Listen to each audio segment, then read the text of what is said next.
Today, in spite of his success and national popularity, Ogunde's theatre still operates as it's always done. It's never had a subsidy or government grant. It survived, as indeed do all the other traveling companies, on its simple ability to pull a crowd.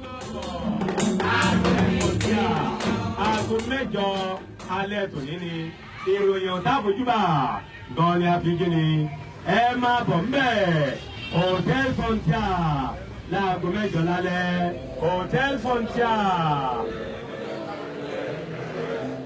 Ogunde deliberately keeps his operation simple. In a country where things have a habit of breaking down, he believes in being self-sufficient, even to carrying his own generator for lighting, and sometimes even his own stage. As those who have seen him in rehearsal will know, he doesn't allow anything to upset him. I've never seen him lose his temper. I suppose he must do, but I've never seen it. He's always extremely patient, very friendly.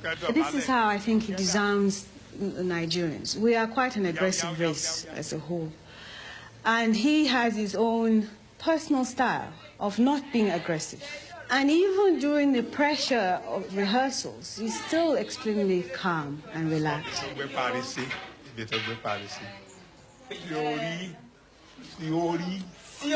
When it comes to business, it's as hard as steel. I think, in my own opinion, a good artist is not a good businessman. I think both don't go together. If you're an artist, you can't be a good businessman. A businessman has to go this way. An artist goes straight.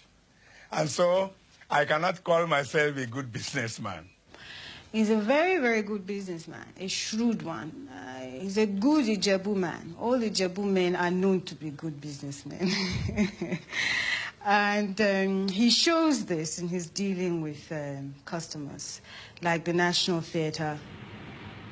The National Theatre was the venue for Ogunde's first feature film, the recently made Aye. After it had been running a fortnight, Ogunde had a disagreement with the management on his percentage of the take. So he went into the projection box and removed his film.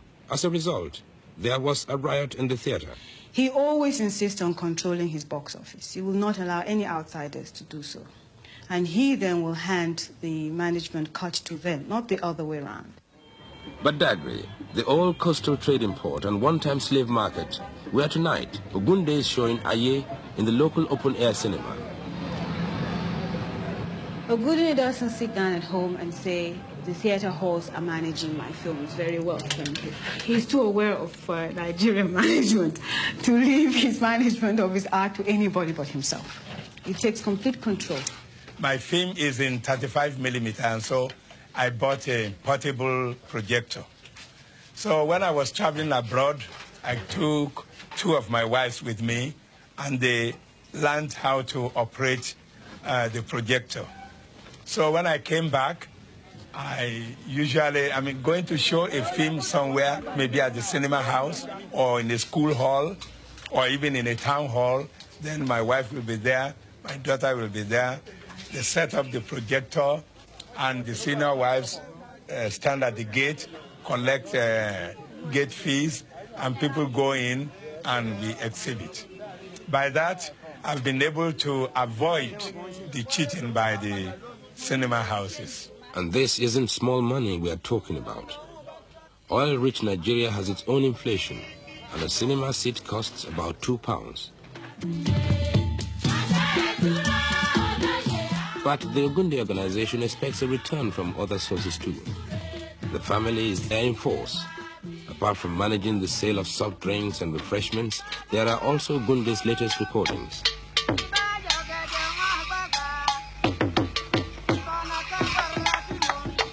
Aye is a film that has already recovered 50% of its production cost in the capital city of Lagos alone.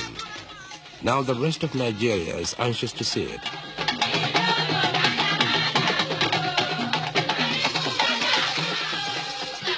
In a country of 90 million people, Ogunde has every reason to feel confident of its success.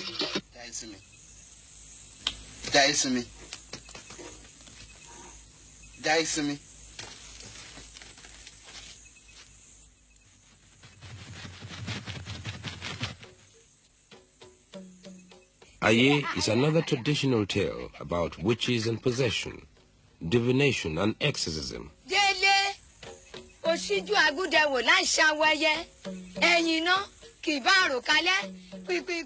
I think my stories are for my people, and my films too are for my people mainly. Then if anybody wants to see it abroad, then I can export to them.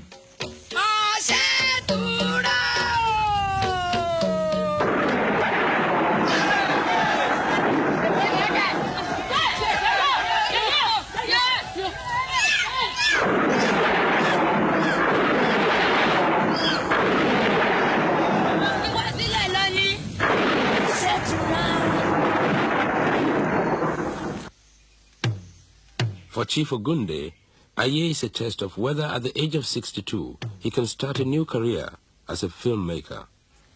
The traditional African belief is that when you are to do something, when you have a mission to fulfill in this world, and you are the real man sent to fulfill this mission, your assistance will be provided to by Providence. We Africans say, when you meet a wife and you marry her and you live long and there was no problem, or there were problems, you are able to solve them, we think everything has been prearranged by God.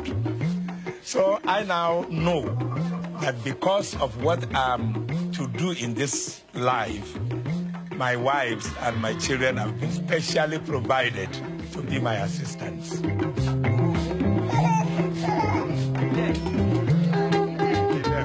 He's also very conscious, he's also very caring about his society and about his country. And he feels that even if Nigeria is fast-changing in its mood and its tastes, that he can still be the spokesman for his people.